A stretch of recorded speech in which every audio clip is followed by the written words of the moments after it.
नमस्कार विद्यार्थी मित्रांनो, मी सतीश काळे. आपण आजच्या या व्हिडिओमध्ये व्हेइकल डायनॅमिक्सचे जे अँगल्स आहेत, कॅस्टर असेल, कॅम्बर असेल, स्लिप अँगल असेल, टो इन, टो आउट आणि त्यांचे काय इफेक्ट्स होतात एक्झॅक्टली. अँगल बघूया काय असतात, त्यांचे इफेक्ट्स काय होतात. म्हणजे व्हील अलाइनमेंट नावाचा जो प्रकार असतो, त्या व्हील अलाइनमेंटमध्ये कुठले कुठले अँगल कसे सेट केले जातात आणि त्यामध्ये काय पर्पज असतो तो अँगल सेट करण्याचा, हे बघणार आहोत. आणि तसेच काही ॲडिशनल पॉईंट आपण डिस्कस करणार आहोत एक्झाम पॉईंट ऑफ व्ह्यूनं. तर ही तुम्हाला PDF तुम्हाला एक्झाम स्टडी 1 या टेलिग्राम चॅनलवरती अवेलेबल असणार आहे. आणि पुढच्या उद्या, परवा आणि 13वाच्या दिवशी मी काही आणखी महत्त्वाचे क्वेश्चन्स ते डिस्कस करणार आहेत. 100 क्वेश्चन्स डिस्कस करणार आहेत. तर त्यासाठी तुम्ही ह्या चॅनलला सबस्क्राईब करू शकता, यूट्यूब चॅनलला एक्झाम स्टडीला. बघूया आपण एक्झाम्पल. ही 4 व्हीलर आहे. त्यामध्ये 3 ॲक्सिस दिसतात तुम्हाला. गाडी ज्या डायरेक्शनला चालली तो ॲक्सिस त्याला आपण म्हणतो लॉन्जिट्युडनल ॲक्सिस. गाडी ज्या डायरेक्शनला चालली त्याला परपेंडिक्युलर असलेला जो ॲक्सिस असतो त्याला आपण ट्रान्सव्हर्स ॲक्सिस म्हणतो. आणि जो व्हर्टिकल ॲक्सिस असतो गाडीला नेहमी करताच तो व्हर्टिकल ॲक्सिस. आता गाडीचे मोशन एक्झाम्पल, गाडीची जर रोटेशनल मोशन, गाडीची जर थोडीशी सर्क्युलर मोशन लॉन्जिट्युडनल ॲक्सिस सोबत होत असेल त्याला आपण रोलिंग म्हणतो, त्याला टिपिंग सुद्धा म्हणतो. आणि त्याच ॲक्सिसच्या जर अबाउट लिनियर किंवा ट्रान्सलेशन मोशन होत असेल त्याला आपण जर्किंग म्हणतो. तसं ट्रान्सव्हर्स ॲक्सिसच्या अबाउट जर रोटेशनल मोशन होत असेल, ऑसिलेशन्स होत असतील त्याला आपण पिचिंग म्हणतो. आणि त्याच ॲक्सिसच्या अबाउट जर लिनियर ट्रान्सलेशन मोशन होत असेल त्याला आपण ड्रिफ्टिंग म्हणतो किंवा ड्रिफ्ट म्हणतो. तसंच व्हर्टिकल ॲक्सिसच्या अबाउट जर ही या टाईपमध्ये जर ऑसिलेशन होत असेल त्याला स्वेअरिंग म्हणतो आपण, त्यालाच आपण यॉ म्हणतो. आणि त्याच अबाउट ॲक्सिसच्या अबाउट जर अप अँड डाऊन होत असेल किंवा लिनियर मोशन होत असेल त्यालाच आपण रायझिंग आणि सिंकिंग म्हणतो. बघूया आता हे एक्झॅक्टली व्हील अलाइनमेंटमध्ये कुठले कुठले अँगल असतात. तर त्यातले काही अँगल्स. आता एक्झाम्पल, एक अँगल असतो त्याला आपण कॅम्बर अँगल म्हणतो. हे कॅम्बर कंडिशन आहे, त्याला आपण निगेटिव्ह कॅम्बर म्हणतो. ही कंडिशन आहे कॅम्बरची, त्याला पॉझिटिव्ह कॅम्बर म्हणतो. आता हे अँगल आपण एक्झॅक्टली असतात काय. जर व्हर्टिकल ॲक्सिस जर ड्रॉ केला, आपल्याला दिसतं की हे जे फ्रंट टायर आहेत, पुढच्या टायरला सुद्धा असतो, मागच्या टायरला सुद्धा असतो. प्रत्येक मॅन्युफॅक्चर ह्या अँगलला स्पेसिफिक मेंटेन करत असतो. प्रत्येक अँगल मॅन्युफॅक्चरच्या स्पेसिफिकेशन प्रमाणे आपल्याला तो अँगल ठेवावा लागतो. कालांतराने काय होतं, गाडीला वापरून वापरून हे अँगल कमी अधिक प्रमाणामध्ये चेंजेस होत असतात. तसेच ॲक्सिडेंटल गाड्यांमध्ये सुद्धा अँगल बऱ्यापैकी चेंज होत असतात. त्यामुळे आपल्या ॲक्सिडेंटल गाड्याचा लगेच ड्रायव्हिंगमध्ये फील समजून येतो. त्यात एका वेळेस ह्या गाड्या लेफ्ट साईडला ओढतात, राईट साईडला ओढतात, स्टेअरिंगमध्ये व्हायब्रेशन्स वाढलेले असतात किंवा वॉन्डरिंग प्रॉपर्टी जास्त असते, अनस्टॅबिलिटी असते. म्हणजे व्हेकल डायनॅमिक्स कमी होऊन जातं बघा हे. म्हणूनच हे अँगल आपल्याला कालांतराने सेट करावे लागतात. म्हणूनच आपण तर व्हील अलाइनमेंट करत असतो. त्यामध्ये व्हील अलाइनमेंट करतो म्हणजे काय करतो एक्झॅक्टली, तर मॅन्युफॅक्चरने जे अँगल स्पेसिफाय करून दिले असतात त्यावरती आपण त्या अँगलला सेट करत असतो. आता हे अँगल पर्पजली काही काही गाड्यांमध्ये मॉडिफाय केलेले असतात बघा. जसं की रेसिंग कार्समध्ये पर्पजली निगेटिव्ह कॅम्बर हा जास्त दिलेला असतो, जेणेकरून कॉर्नरिंगचा परफॉर्मन्स वाढावा. तसाच पॉझिटिव्ह कॅम्बर जो असतो तो सुद्धा आपण बघतो की जसं की आपण बघतो की हेवी ड्युटी ॲप्लिकेशन्समध्ये ट्रकमध्ये हा थोडासा पॉझिटिव्ह मेन्शन केला असतो. रेसिंग कारमध्ये निगेटिव्ह आणि हा इकडे पॉझिटिव्ह मेन्शन केला असतो हेवी ड्युटी ॲप्लिकेशन्समध्ये. तो आपण बघूया त्यामध्ये कुठला अँगल कसा असतो तर एक्झॅक्टली. आता निगेटिव्ह कॅम्बर असतं काय, व्हर्टिकल लाईन ड्रॉ करायची आपल्या प्रत्येक केसमध्ये. व्हर्टिकल लाईन ड्रॉ केल्यानंतर हा जो टायर दिसतोय तुम्हाला, हे टायरचा जो ॲक्सिस आहे आणि व्हर्टिकल लाईनचा जो ॲक्सिस आहे यांच्यामधला जो अँगल असतो त्याला आपण कॅम्बर म्हणतो. तो जर आतल्या साईडला असेल तर तो निगेटिव्ह कॅम्बर असतो, तो जर बाहेरच्या साईडला असेल तो पॉझिटिव्ह कॅम्बर असतो. त्यामुळे काय होतं, पुढे आपल्याला कंडिशन्स आहेत त्याच्या डिस्कस करायच्या डिटेलमध्ये. But toe in condition, toe out condition जर आपण टॉप व्ह्यू मध्ये जर बघितलं तर टॉप व्ह्यू मध्ये आपल्याला पुढचे जे दोन चाकं आहेत ते आपल्याला इथं दिसतात की त्या पुढच्या दोन चाकामध्ये पुढच्या दोन चाकामध्ये 2 पॉईंटचं डिस्टन्स, समोरच्या 2 पॉईंटचं डिस्टन्स कमी असतं आणि मागच्या त्याच चाकामध्ये मागच्या 2 पॉईंटचं डिस्टन्स हे जास्त असतं, अधिक असतं. त्याला आपण टो इन कंडिशन म्हणतो. जसं की आपण 2 पायावरती उभा राहतो आणि आपले अंगठे एकमेकांकडे असे असे आपले अंगठे एकमेकांकडे असे आहेत, त्याला टो इन म्हणतो. आणि आपली जी टाच असते पायाची, दोन्ही पायाची जी टाच असते ती मागे आहे, त्याला आपण ह्या कंडिशनला आपण टो इन कंडिशन म्हणतो. जसं की मी इकडे तोंड करून उभा राहिलो आहे, तसं मी जर इकडे तोंड करून जर उभा राहिलो असेल ती टो आउट कंडिशन बनेल. म्हणजे 2 अंगठे आहेत पायाचे ते आउट साईडला आहेत आणि ज्या 2 टाचा आहेत त्या जवळ असतात एकमेकांच्या. म्हणजेच कसं, आपण टॉप व्ह्यू मध्ये जर बघितलं, समोरचे जे 2 चाकं आहेत, समोरच्या 2 चाकामधलं 2 पॉईंटचं समोरच्या डिस्टन्स ते जास्त असतं आणि तेच त्याच चाकामध्ये मागचं जे 2 पॉईंट मधलं डिस्टन्स असतं ते कमी असतं. त्याला आपण टो आउट कंडिशन म्हणतो. बघूया आपण ह्याचे इफेक्ट्स. आणि तसंच असतो कॅस्टन अँगल. जसं की आपण बघितलं, हा इकडे जो कॅस्टर अँगल आहे, एक्झाम्पल मी अशी व्हर्टिकल लाईन ड्रॉ केली, the line normal to the road axis, road surface, आणि this is the steering axis, हा स्टिअरिंग ॲक्सिस आहे. ह्या दोघांमधला जो अँगल असतो त्याला आपण निगेटिव्ह कॅस्टर अँगल म्हणतो. हा कॅस्टर अँगल जुन्या गाड्यांमध्ये प्रोव्हाइड केला जायचा. आणि पॉझिटिव्ह कॅस्टर काय असतो त्याच्या अपोजिटमध्ये. जर मी अशी व्हर्टिकल लाईन ड्रॉ केली ही व्हर्टिकल लाईन जर ड्रॉ केली, व्हर्टिकल लाईन अशी, आणि ही जर स्टिअरिंग ऍक्सिस असेल तर हा जो अँगल असतो त्याला पॉझिटिव्ह कॅस्टर म्हणतो. सगळ्याच मॉडर्न गाड्यांमध्ये, टू व्हीलरमध्ये, सायकलमध्ये हा पॉझिटिव्ह कॅस्टर आपल्याला दिसून येतो हा. चला पुढे एक्झाम्पल, काही कंडिशन्स लेफ्ट साईडला मी मेन्शन केलेल्या आहेत. आता एक क्वेश्चन एक असा फ्रेम होतो की कॅमेरा अँगल कसा बघितला जातो, एक तर फ्रंटनं किंवा एक तर रिअरनं कॅमेरा अँगल बघू शकतो आपण. Toe in toe out angle कसा बघितला जातो, फक्त आणि फक्त टॉप व्ह्यू मध्ये हा बघितला जातो. हा पुढच्या टायरला पण असू शकतो, पुढच्या टायरलाही असतो, मागच्या टायरला पण असतो. नंतर हा टो इन टो कॅस्टर जो अँगल आहे, हा जो अँगल आहे साईड व्ह्यूनं, एक तर राईट साईडनं किंवा लेफ्ट साईडनं बघितला जातो. त्याच्यामध्ये आपण बघूया काही कंडिशन्स. टायरमध्ये जर जास्त हवा भरली तर टायर हे मधल्या साईडला हे विअर आउट होतं, वॉर्न आउट होतं. ओव्हर इन्फ्लेशन कंडिशन म्हणतो. अंडर इन्फ्लेशन म्हणजे टायरमध्ये जर कमी हवा भरली तर त्याच्या साईड जे असतात ते वॉर्न आउट होतात लवकर. अंडर इन्फ्लेशन म्हणजे जे मॅन्युफॅक्चरनं स्पेसिफाय केलं असतं त्याचप्रमाणे आपल्या टायरमध्ये हवा भरावी लागते. नंतर आपण बघतो की याच्यामध्ये काही कंडिशन आहेत बघा. कॅम्बरचं विअर कसं असतं, तर जास्त कॅम्बर दिल्यामुळं तर या टाईपमध्ये तुम्हाला विअर दिसतं. पॉझिटिव्ह कॅम्बर असेल किंवा निगेटिव्ह कॅम्बर असेल. निगेटिव्ह कॅम्बर असेल तर आतल्या साईडनं, पॉझिटिव्ह कॅम्बर असेल तर बाहेरच्या साईडनं विअर आउट आपल्याला दिसून येतं हे. तसंच आपण हे एक्सेसिव्ह टो इन आणि टो आउट दिलं तर असं फिदर्ड विअर दिसतं बघा. हे असं फिदर्ड विअर असतं हे. आणखी आपण बघूया याच्यामध्ये काही नॉर्मल विअर दिले तिथं. हे विअर इंडिकेटर आहे. एक्झाम्पल, काही जर एक्सेसिव्ह, काही जर मोठा ऑब्स्टॅकल आला असेल, एका टाईपला जर टायर स्टक होत असेल तर या टाईपचं विअर असतं. नंतर हे स्पॉटी विअर असतं. Due to the road unsurfaced conditions आहेत, याच्यामध्ये खूप सगळे वेगवेगळे प्रॉब्लेम्स असू शकतात. लोकल विअर त्याच टाईपमध्ये आहे रोडच्या कंडिशन्समुळे. आणि टो विअर जे असतं ते डायगोनल विअर असतं. फक्त एवढं ध्यानात ठेवा, जास्त महत्त्वाचं नाही आहे. पुढे आपण डिस्कस करूया एक्झाम्पल अँगल कसे आहेत. ह्या गाडीला जर बघितलं, ह्याला आपण पॉझिटिव्ह कॅस्टर म्हणतो. ठराविक अँगल मेन्शन केलेला असतो हा. हेवी ड्युटी ऍप्लिकेशनमध्ये असतो हा जनरली. कारण लोड अप्लाय केल्यानंतर हे अँगल थोडासा कमी होऊन जातो आणि टायरची ग्रीप वाढत जाते. हा निगेटिव्ह कॅम्बर असतो हा. फ्रंट व्ह्यू मध्ये दिसतो आपल्याला. त्यामध्ये आपण बघतोय की रेसिंग कार्सला हा प्रोव्हाइड केला जातो, कारण कॉर्नरिंग परफॉर्मन्स वाढतो. रेसिंग कारला कॉर्नरिंग परफॉर्मन्स खूप महत्वाचा असतो. कॉर्नरला त्या गाडीने स्टेबल राहावं. आणि का राहावं, कसं राहावं बघूया आपण थोडक्यात. बघितलं जर आपण एक्झाम्पल कॉर्नरिंगचा परफॉर्मन्स, कॉर्नरला जर एक्झाम्पल गाडी जर अशी इकडच्या डायरेक्शनला चालली असेल, एक्झाम्पल आपण टर्निंगला शार्प टर्न असेल किंवा माइल्ड टर्न असेल, तर त्यावेळेस काय होतं, बाहेरच्या दोन चाकांवरती फोर्स जास्त येत असतो बघा. आणि बाहेरच्या दोन चाकांना ट्रॅक्शनची जास्त गरज असते. आतल्या दोन चाकांना ट्रॅक्शनची गरज नसते, कारण सेंट्रिफ्युगल फोर्स गाडीला असं बाहेर फेकतो बघा. हा आपल्याला माहिती की सेंट्रिफ्युगल फोर्स गाडींना बाहेर फेकतो. आणि नाहीतरी आपल्याला माहिती आहे, कारण कॉर्नरिंगला काय असतं बघा, बँकिंग ऑफ रोड असतं किंवा त्याला आपण ग्रेडियंट म्हणतो. एक्झाम्पल, हा नॉर्मल सरफेस आहे आणि हा ग्रेडियंट प्रोव्हाइड केला असतो. हा ग्रेडियंट अँगल असतो तो. चला ठीक आहे. सेंट्रिफ्युगल फोर्स जास्त असतो बघा, बाहेरच्या साईडला जास्त फोर्स असतो. मग त्याला बॅलन्स करण्यासाठी चाकं काय करतात, ते अपोजिट डायरेक्शनला फोर्स तयार करतात, सेंट्रिपिटल फोर्स तयार करतात. आणि ह्याच फोर्सला आपण म्हणतो कॉर्नरिंग फोर्स. आणि हा कॉर्नरिंग फोर्स आणि कॉर्नरिंग पॉवर ही स्लिप अँगलवरती डिपेंड असते बघा. स्लिप अँगल जेवढा जास्त तेवढा कॉर्नरिंग फोर्स जास्त असतो. म्हणजे कॉर्नरिंग फोर्स वाढला म्हणजे स्लिप अँगल वाढला.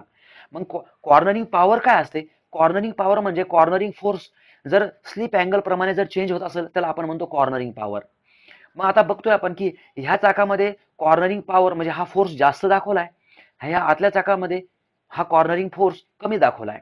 कारण आपल्याला स्टॅबिलिटी मेंटेन करण्यासाठी आपण निगेटिव्ह कॅम्बर अँगल जर प्रोव्हाइड केला तर बाहेरच्या चाकांचं ट्रॅक्शन वाढतं, बाहेरच्या चाकांचा रोड सरफेस सोबतचा कॉन्टॅक्ट वाढतो आणि त्या दृष्टीने ते चाकं जास्तीत जास्त कॉर्नरिंग फोर्स तयार करतात. ह्या आतल्या चाकांनी म्हणजे ह्या चाकाने जर कमी जरी केलं तरी चालेल, कारण जास्तीत जास्त वजन कुठे असतं, तर ह्या बाहेरच्या चाकांवरती असतं. म्हणून आपल्याला कॉर्नरिंग पॉवर आणि कॉर्नरिंग फोर्स हा खूप महत्त्वाचा ठरतो कॉर्नरिंगच्या वेळेस.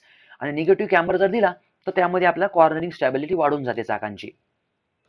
चला नेक्स्ट आपण बघतो कॅस्टर अँगल. बघितलाच नाही तरी आपण ह्याला पॉझिटिव्ह कॅस्टर म्हणलो होतो आपण, जो की मॉडर्न व्हेकल्स मध्ये असतो. हा निगेटिव्ह कॅस्टर आहे बघा. रोड नॉर्मल ऍक्सिस आहे आणि हा स्टेअरिंग ऍक्सिस आहे. हा निगेटिव्ह कॅस्टर आहे.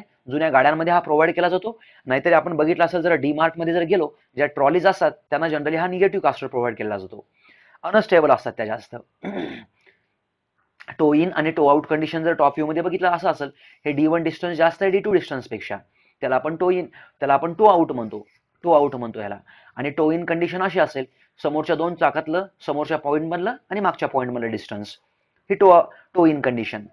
नंतर आपण बघतोय एक नवीन अँगल, त्याला आपण म्हणतो किंग पिन इन्क्लिनेशन किंवा त्यालाच आपण म्हणतो स्टीअरिंग ऍक्सिस इन्क्लिनेशन. काय असतो हा एक्झॅक्टली, जर आपण बघितलं इथं किंग पिन असते, इथं आहे एक्झाम्पल, हा बॉल जॉईंट आहे आणि या बॉल जॉईंट मधनं जर हा ऍक्सिस जर पास केला म्हणजे किंग पिन पासून जर तुम्ही ऍक्सिस जर पास करत असाल, the angle between the king pin axis, हा किंग पिन ऍक्सिस आणि हा व्हर्टिकल ऍक्सिस, यांच्या मला जो अँगल असतो त्याला आपण म्हणतो किंग पिन इन्क्लिनेशन. आता इथं कलर कोडिंग मध्ये थोडं मिसमॅच झालंय. आता इकडे राईटला सांगतो आणखी एकदा. हा जो व्हर्टिकल ऍक्सिस आहे, हा पिवळ्या रंगाचा जो व्हर्टिकल ऍक्सिस आहे, हा व्हर्टिकल ऍक्सिस आणि एक्झाम्पल हा स्टिअरिंग ऍक्सिस, यांच्या मला जो अँगल असतो त्याला आपण म्हणतो किंग पिन इन्क्लिनेशन किंवा स्टिअरिंग ऍक्सिस इन्क्लिनेशन. ह्याला आपण दोन नावं देऊ शकतो. एक तर आहे हा किंग पिन ऍक्सिस किंवा बॉल स्टिअरिंग ऍक्सिस किंवा स्टिअरिंग ऍक्सिस, आणि हा व्हर्टिकल ऍक्सिस त्यांच्यामधला. आणि खाली जे आता एक्झाम्पल हा रोड सरफेस सोबतचा हा कॉन्टॅक्ट आहे रोडचा, ह्या टायरचा, सॉरी टायर रोडच्या कॉन्टॅक्टमध्ये येऊन जातं. इथं तयार होत असते बघा स्क्रब रेडियस, जसं की इथं तयार होते ही स्क्रब रेडियस. काय असते स्क्रब रेडियस बघूया आपण थोडंसं डिटेलमध्ये नंतर, कारण महत्वाचं आहे. बघा इफेक्ट बघा, इनकरेक्ट कॅम्बर जर दिला तर टायरचं वियर वाढतं, त्यामध्ये व्हीलचं सुद्धा वियर वाढतं, व्हील बेरिंगचं वियर वाढतं ते बॉल जॉईंट मधल्या. आणि नंतर आपण बघतो की गाडी एक तर लेफ्ट साईडला ओढते किंवा राईट साईडला ओढते. ज्या साईडला निगेटिव्ह कॅम्बर कमी असतो त्या साईडला गाडी ओढत असते. मग कॅस्टर जर जास्त पॉझिटिव्ह दिला म्हणजे, आता कॅस्टर जास्त पॉझिटिव्ह म्हणजे एक्झाम्पल इमॅजिन करा, घोस्ट रायडरची गाडी आहे. घोस्ट रायडर मूवी हॉलिवूडचा आहे असा एक. त्यामध्ये हा इथं समोरचं चाक इथं असतं आणि बऱ्यापैकी हा ड्रायव्हर जो बसला असतो तो मागच्या साईडला बसला असतो ह्या टू व्हीलरवरती. एक्झाम्पल थोडक्यात एक्झाम्पल द्यायचं असेल तर बजाजची अव्हेंजर गाडी. जर जास्त पॉझिटिव्ह असेल ना कॅस्टर, तर त्यामुळे स्टेअरिंग हार्ड बनते आणि स्टेअरिंग व्हील शिमी म्हणजे व्हायब्रेशन जास्त वाढतात. कॅस्टर जर जास्त निगेटिव्ह असेल, मी सांगितलं डीमार्ट मध्ये जी ट्रॉली असते ती एक्झाम्पल, हाय स्पीड इनस्टॅबिलिटी वाढते आणि गाडी इकडे तिकडे वॉन्डर करते हाय स्पीडला. जर इनकरेक्ट जर टो सेटिंग असतील तर त्यामुळे एक तर टायर वियर तर वाढणारच आहे आणि गाडी एक तर लेफ्ट साईडला किंवा राईट साईडला ओढते. आता स्टेअरिंग ऍक्सिस इन्क्लिनेशन जर हा इनकरेक्ट असेल, पुढच्या दोन चाकांमध्ये एक तर राईट साईडला कमी आहे आणि लेफ्ट साईडला जास्त आहे असं काय असेल, तर त्यामुळे स्टेअरिंग ही हार्ड बनते. ध्यानात ठेवायचं, स्टिअरिंग ऍक्सिस म्हणल्यानंतर स्टिअरिंगच्या रिलेटेडचे प्रॉब्लेम्स जास्त वाढत असतात स्टिअरिंग ऍक्सिस इन्क्लिनेशन मध्ये, किंग पिन इन्क्लिनेशन मध्ये. मग हार्ड स्टिअरिंग बनते किंवा पुअर रिटर्न स्टॅबिलिटी असते. बघा ही पुअर रिटर्न स्टॅबिलिटी काय आहे थोडक्यातच सांगतो. नंतर आहे गाडी एकतर इकडं लेफ्टला किंवा राईटला ओढण्याची थोडीशी टेंडन्सी. आता अनइक्वल कॅस्टर म्हणजे समोरच्या दोन चाकांमध्ये एका साईडला कॅस्टर जास्त आणि एका साईडला कमी आहे, त्यामध्ये सुद्धा गाडी एका साईडला ओढते. ज्या ठिकाणी पॉझिटिव्ह कमीत कमी कॅम्बर आहे त्या साईडला गाडी ओढत असते. चला हे झाले इफेक्ट्स, महत्वाचे आहेत एक्झाम पॉईंट ऑफ व्ह्यू आपल्याला. आता आणखी एक अँगल असतो बघा, त्याला आपण स्लीप अँगल म्हणतो. आता स्लीप अँगल काय असतो एक्झाम्पल, आता जर ह्या टॉप व्ह्यू मध्ये जर बघितलं आपण, ही गाडी काय करते कॉर्नर करते, अशी लेफ्ट साईडला चालली आहे. आता जर आपण बघितलं तर ह्या मोमेंटला आपल्याला वाटेल की गाडी अशी इकडे समोर चालली आहे, म्हणजे ही लाईन आहे the direction of the vehicle and the direction of the wheel. हे डायरेक्शन ऑफ द व्हील, या इन्स्टंटला तुम्हाला वाटेल की चाक इकडे चालले आहेत, हे टर्न होतात. ह्या दोघांचा जो अँगल असतो त्याला आपण म्हणतो sleep angle, SLIP sleep angle. महत्वाचा अँगल आहे हा खूपच आपल्याला. आपण बघतो की गाडीच्या आतले जे चाकं असतात त्यांच्यामध्ये हा स्लीप अँगल नेहमी जास्त असतो आणि बाहेरच्या चाकांमध्ये हा स्लीप अँगल थोडासा कमी असतो. हा कारण आपल्या परफेक्ट रोलिंगची कंडिशन मेन्शन करायची असते बघा, मेंटेन करायची असते. परफेक्ट रोलिंग कंडिशन म्हणजे काय असतं, ॲकरमन स्टेअरिंग नावाचं एक मेकॅनिझम आहे. ॲकरमन स्टेअरिंग मध्ये आपण परफेक्ट रोलिंग कंडिशन मेंटेन करतो असतो. त्यामध्ये मग आतलं स्लीप अँगल जास्त, बाहेरचा स्लीप अँगल कमी, आणि त्यामुळे टायरमध्ये स्लिप होत नाही, स्किड होत नाही, या डायरेक्शनला गाडीला ढकललं जात नाही. त्याला आपण परफेक्ट रोलिंग कंडिशन म्हणतो की ज्यामध्ये स्लिप नसते, चाकं हे स्किड करत नाही. ज्यावेळेस चाकं स्किड करतात चाकांची लाईफ कमी होते आणि आपलाही स्टेअरिंगचा थोडासा कंट्रोल कमी होतो आणि त्यामुळे चाकांमध्ये हीट टेम्परेचर जनरेशन जास्त वाढत असतं. चला पुढे, स्लिप अँगलमुळे काय होतं एक्झॅक्टली, त्यामध्ये 3 टाईपचे स्टीर असतात बघा. एक असतं न्यूट्रल स्टीर, दुसरं असतं अंडर स्टीर आणि तिसरं असतं ओव्हर स्टीर. त्यामुळे काय प्रॉब्लेम होतो बघूया आपण. ओव्हर स्टीर पासून सुरुवात करूया. इकडे आहे ओव्हर स्टीर पासून आपण सुरुवात करूया. ओव्हर स्टीर म्हणजे काय असते बघा, आपल्या एक्झाम पॉईंट ऑफ ध्यानात ठेवायचं. ज्यावेळेस गाडी अशी इकडे टर्न करू लागली राईटला, तर लॅटरल फोर्स तयार होत असतो, लॅटरल ऍक्सलेरेशन तयार होत असतं. त्यामुळे काय होतं की समोरचे जे दोन चाकं आहेत, वरच्या डायग्राम मध्ये बघा, समोरचे दोन चाकं आहेत. एक्झाम्पल आपली गाडी अशी टर्न होऊ लागली राईट साईडला, समोरच्या दोन चाकांचा स्लिप अँगल हा कमी असतो आणि मागच्या दोन चाकातला स्लिप अँगल हा जास्त असतो, जास्त जनरेट होतो. त्यामुळे ही ओव्हर स्टीर होते म्हणजे जसं की असं झालंय की ड्रायव्हरने जी कमांड दिली गाडीला टर्न होण्यासाठी, गाडी तेवढ्याच कमांडला एक्झिक्यूट न करता जास्त गाडी टर्न होते. इथं तुम्हाला दिसून येतं ही गाडी ओव्हर स्टीर आहे. आणि कधी कधी कसं होऊन येतं, हे जर एखादं एक्झाम्पल ट्रक आहे आणि ट्रकमध्ये जर मागच्या चाकांवरती जर लोड जास्त आला किंवा फोर व्हीलरमध्ये जर मागच्या चाकांमध्ये जर लोड जास्त आला, तर अशी कंडिशन आपल्याला ओव्हर स्टीअरिंगचा कन्सेप्ट हा दिसून येतो. नेक्स्ट, अंडरस्टीर काय आहे आता? अंडरस्टीर म्हणजे त्याच्या अपोजिटमध्ये. अंडरस्टीर म्हणजे आपण एक्झाम्पल असा टर्न घेतोय, ड्रायव्हरनं जेवढी कमांड दिली टर्न करण्यासाठी स्टेरिंग व्हीलला, तेवढी गाडी टर्न न होता, तेवढी गाडी तेवढ्या अँगलमध्ये टर्न होता, जसे की गाडी कमी टर्न होते. म्हणजे जसे की ड्रायव्हरनं त्याला कमीच टर्न केलंय अशी टर्न होते. बघा, गाडी म्हणजे जास्त मोठ्या रेडियसनं टर्न होते. म्हणजे जसं की आपण ड्रायव्हरनं स्टेरिंग व्हीलला जसं की कमीच फिरवलाय असं वाटतं आपल्याला ह्याच्यामध्ये. मग हे कशामुळे होतं एक्झाम्पल? आता ह्याच्यामध्ये जर स्लिप अँगल बघितला तर पुढच्या 2 टायरचा स्लिप अँगल जास्त असतो. एक्झाम्पल, गाडी अशी समोरून राईटला चालली आहे, पुढच्या 2 टायरचा स्लिप अँगल जास्त, मागच्या 2 टायरचा स्लिप अँगल कमी. पुढच्या 2 टायरचा स्लिप अँगल जास्त, मागच्यापेक्षा जर तो कमी असेल, त्याला आपण म्हणतो अंडर स्टिअरिंगचा कन्सेप्ट. हा का होतो मुख्यतः? जर समोरच्या 2 चाकांवरती जर जास्त लोड येत असेल तर असा कन्सेप्ट होऊन जातो, अंडर स्टीर होतं. आणि न्यूट्रल स्टीरच्या वेळेस काय होतं? न्यूट्रल स्टीलच्या वेळेस समोरच्या 2 चाकातला अँगल आणि मागच्या 2 चाकातला अँगल हा स्लिप अँगल जो असतो तो सारखाच असतो. मी सगळं हे आताचा स्लिप अँगल विषयी बोलतोय. स्लिप अँगल हा सारखाच असतो. त्याला आपण काउंटर स्टीर म्हणतो किंवा त्याला आपण न्यूट्रल स्टीर म्हणतो. आता असतंय काय एक्झॅक्टली याच्यामध्ये पुढे आपण बोलूया. त्यालाच म्हणतो की आपण एक असतं लूज, त्यालाच आपण म्हणतो एक लूज कंडिशन असते. एक्झॅक्टली लूजलाच म्हणतो आपण ओव्हरस्टीर म्हणतो. आणि जे दुसरी जी टर्म आहे त्याला आपण पूल म्हणतो आणि त्याला आपण म्हणतो अंडरस्टीर म्हणतो. सो या टाईपमध्ये कन्सेप्ट आहे ओव्हरस्टीर, अंडरस्टीर आणि न्यूट्रल स्टीरचा. त्यामध्ये आपल्याला एक्सपेक्टेड काय असते की एक्झॅक्टली सगळं कंट्रोलमध्ये असणं अपेक्षित आहे. जास्त असेल तर आउट ऑफ ट्रॅक गाडी जाते. नंतरचा जो कन्सेप्ट आहे त्याला आपण स्क्रब रेडियस म्हणतो. काय असतं हे स्क्रब रेडियस? हे कुठलं तरी एक डिस्टन्स आहे. बघा, कुठलं डिस्टन्स आहे? ज्या ठिकाणी टायर आणि रोड हा कॉन्टॅक्टमध्ये येतो त्याला आपण पॅच म्हणतो. आणि हे पॅच मधलं डिस्टन्स असतं, पॅच पसलं डिस्टन्स असतं. हे काय डिस्टन्स असतं? हा व्हर्टिकल ऍक्सिस आहे रोडचा आणि हा इकडचा बाजूचा जो ऍक्सिस आहे त्याला आपण स्टिअरिंग ऍक्सिस म्हणतो किंवा त्याला आपण किंग पिन इन्क्लेशन ऍक्सिस म्हणतो. त्याला आपण तो ऍक्सिस, किंग पिनचा ऍक्सिस जो आहे तो. तर त्यामध्ये जर आपण बघितलं, आता इथे त्यांनी मेन्शन केलं हा स्युएल ऍक्सिस म्हणजे हा जो स्ट्रट दाखवलाय, स्ट्रट हे सस्पेन्शन सिस्टमचा एक महत्त्वाचा पार्ट असतो. स्ट्रट म्हणजेच काय असते बोलूया याविषयी थोडंसं. स्ट्रट म्हणलं की ध्यानात ठेवायचं, हे महत्त्वाचं आहे. त्यामध्ये शॉक ॲब्झॉर्बर आणि स्प्रिंग, एक हेलिकल स्प्रिंग असते, त्याला आपण म्हणतो स्ट्रट. मॅकफर्सन स्ट्रट नावाचं एक सस्पेन्शन आहे, इंडिपेंडेंट सस्पेन्शन, त्यामध्ये वापरलेला एक महत्त्वाचा डिव्हाइस असतो हा. चला, हे 2 ऍक्सिस मधलं जे डिस्टन्स असतं, कुठे डिस्टन्स? एक्झॅक्टली रोड सरफेसवरचं जे डिस्टन्स असतं त्याला आपण पॉझिटिव्ह स्क्रब म्हणतो. कधी?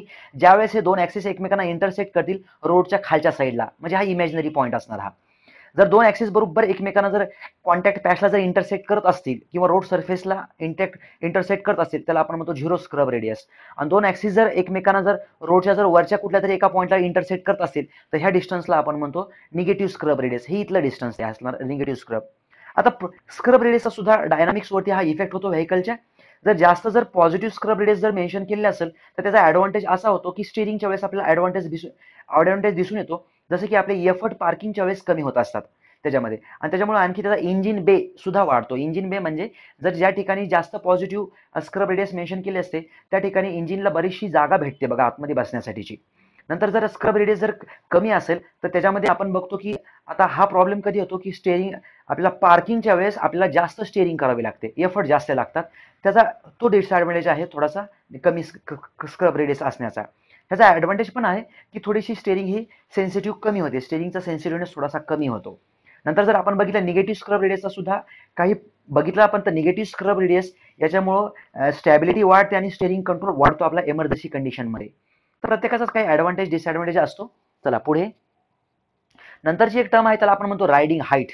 रायडिंग हाईट काय असते? आपण जनरली त्याला म्हणतो ग्राउंड क्लिअरन्स. आता रायडिंग हाईट म्हणजे ड्युरिंग द राईडमध्ये ज्यावेळेस गाडी चाललेली असते त्यावेळेस हे लोअर मोस्ट पोर्शन जो आहे गाडीचा आणि हा रोड सरफेस आहे याला आपण म्हणतो रायडिंग हाईट.